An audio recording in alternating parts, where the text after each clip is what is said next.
Tôi sẽ hướng dẫn bạn cách sửa lỗi này.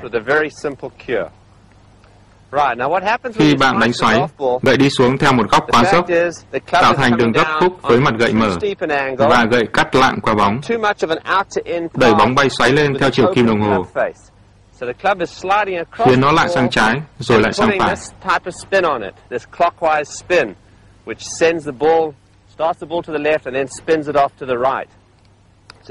Cú đánh sẽ yếu, không có sức mạnh. Bạn sẽ muốn loại bỏ nó và đánh bóng bay vòng từ phải sang trái, cú draw, để bay xa hơn. Ta sẽ xem cú slice diễn ra thế nào.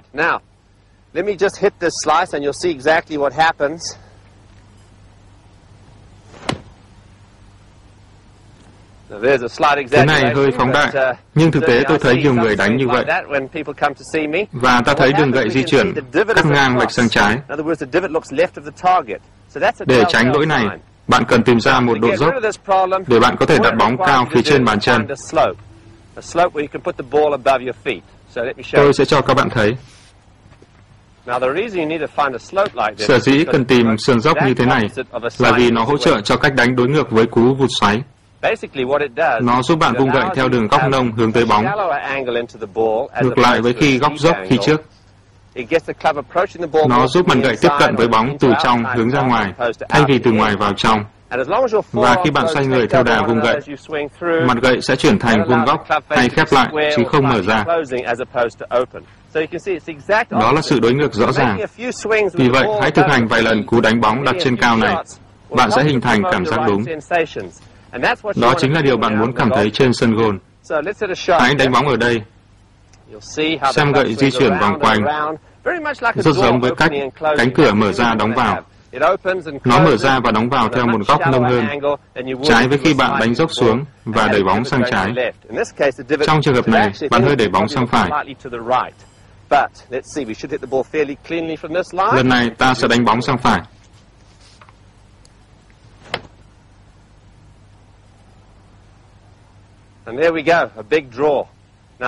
Bạn hãy thực hành vung gậy theo sườn dốc và cả đánh bóng nữa. Nếu tập đều đặn khi ra sân golf, bạn sẽ có cảm giác tương tự và có thể chia tay với cú slice.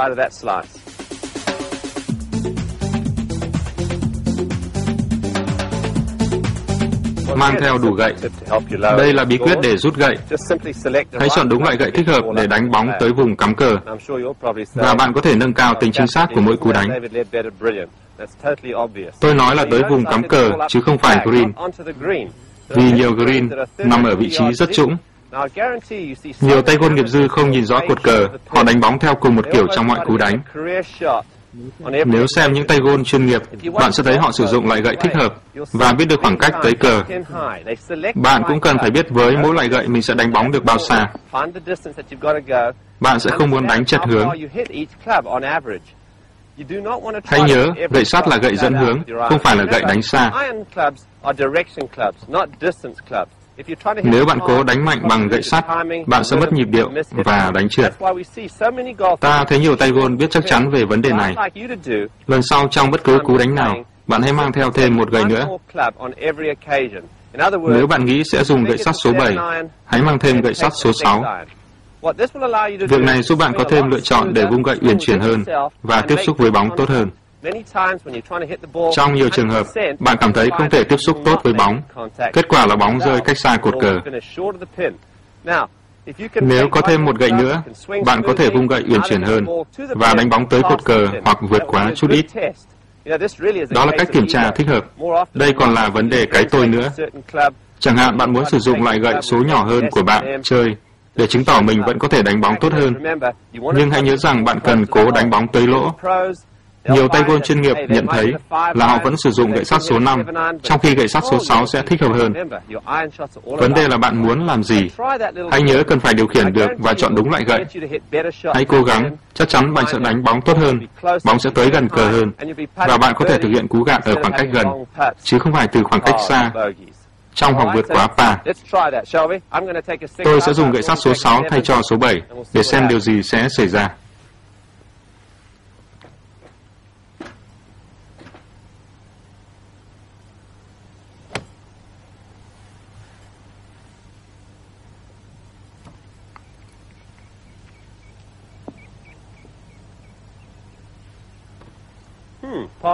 Vượt quá cột cờ, đó là điều tôi dự tính, hay như ta gọi là chiến lược sân gôn.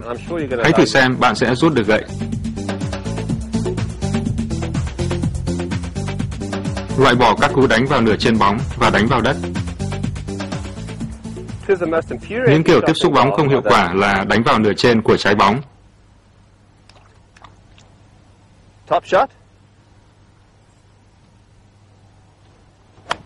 Và đánh vào đất.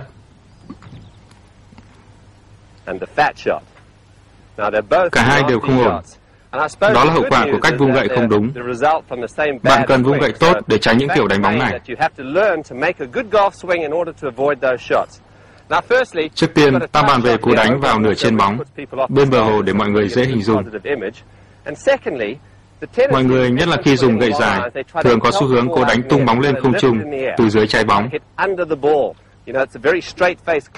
Với gậy số 3 hay 4, mặt gậy rất thẳng, nên bạn thường có xu hướng cố đánh múc bóng lên. Vấn đề ở đây là bạn cần đảm bảo tư thế hạ thấp khi đánh bóng. Lý do khiến bạn đánh vào nửa trên bóng hay đánh vào đất là do điểm thấp nhất của vòng cung vung gậy rơi vào điểm ở trước trái bóng. Nếu bạn đánh trượt, bạn sẽ đánh vào nửa trên bóng, còn ngược lại thì đánh vào đất. Nên bí quyết ở đây là giữ tư thế hạ xuống khi đánh bóng. Ta cần giữ tư thế lưng tạo thành một góc giống như khi đánh driver. Nhiều người chơi khi cố đánh bóng, họ thường nâng tay trái lên, cả cơ thể cũng dựng thẳng lên. Họ nhướng người nhìn về phía mục tiêu vì muốn biết bóng bay đi đâu. Và do vậy, điều xảy ra là bạn mất tư thế, trong khi cần hạ thấp xuống. Bạn có thể học cách làm được như vậy. Và bí quyết là chuẩn bị tư thế tốt, vung gậy ra sau, tập trung vào cú đánh. Mắt bạn sẽ thấy đầu gậy di chuyển xuyên suốt trái bóng. Bạn cần cảm giác được như vậy. Giữ tư thế hơi khom người, cử động đầu gối linh hoạt và giữ tư thế kết thúc. Ta thấy nhiều người chơi thường thẳng người lên khi đánh bóng, dẫn tới hậu quả mà ta đã biết. Do vậy, những gì cần làm là giữ tư thế thích hợp, đầu gối linh hoạt, lưng khom trong khi đánh.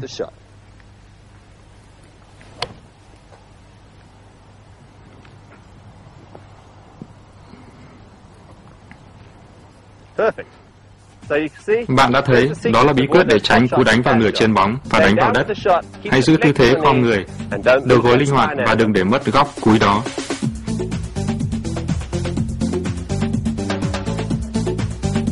Khả năng linh hoạt quanh green.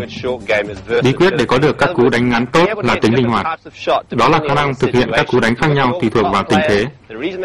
Hãy xem những tay chơi hàng đầu, họ thực hiện tốt các cú đánh ngắn chính là nhờ tính linh hoạt. Ta có tình huống ở đây, phía trên vài mét là green, qua một hố cát. Có một cột cờ ở vị trí chéo gần, một cột cờ ở giữa bãi cỏ ngắn và một cột cờ ở phía sau. Ba lá cờ này đòi hỏi ba cách đánh khác nhau để đưa bóng tới gần.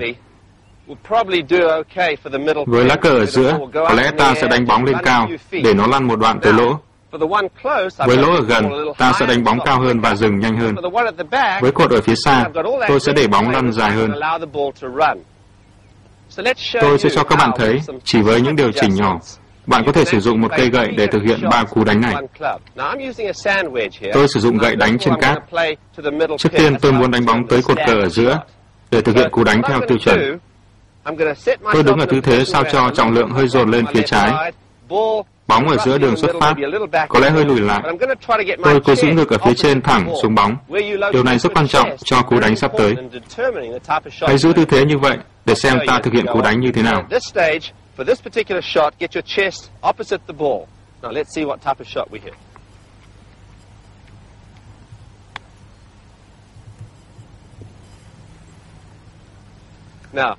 Ta thấy đường bóng khá cao, rồi bóng lăn một đoạn. Bây giờ đến lá cờ gần rìa hố cát. Tôi để bóng hơi cao lên so với đường xuất phát, để ngực ở vị trí phía sau bóng. Tư thế này giúp tôi đánh bóng cao hơn một chút. Vậy là tư thế chân hơi mở và ngực ở phía sau bóng. Trọng lượng hơi dồn lên phía phải. Bóng bay lên rồi dừng lại khá nhanh.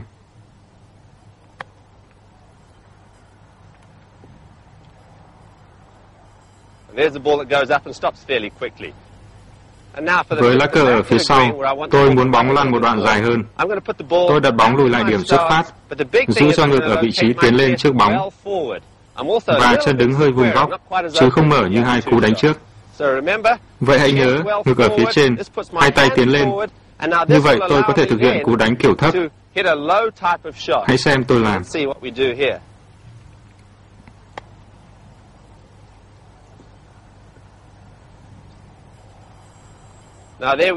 Ta thấy bóng lăn dài hơn. Tôi cố gắng hình dung cú đánh trong đầu trước khi thực hiện. Nên khi muốn đánh bóng cao, tôi hình dung cơ thể nghiêng ra sau. Còn với cú đánh bóng dài, thì hình dung cơ thể nghiêng tiến lên. Như vậy để thay đổi vị trí của ngực. Và bạn sẽ ngạc nhiên khi thấy các cú đánh thay đổi như thế nào. Và bạn sẽ có được tính linh hoạt trong các cú đánh ngắn. Giữ được tư thế thích hợp.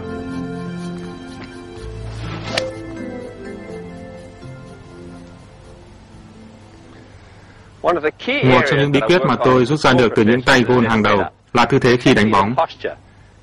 Tư thế của bạn sẽ quyết định đến cú vung gậy. Tới một mức độ đáng kể, đánh gôn là trò chơi của hình học.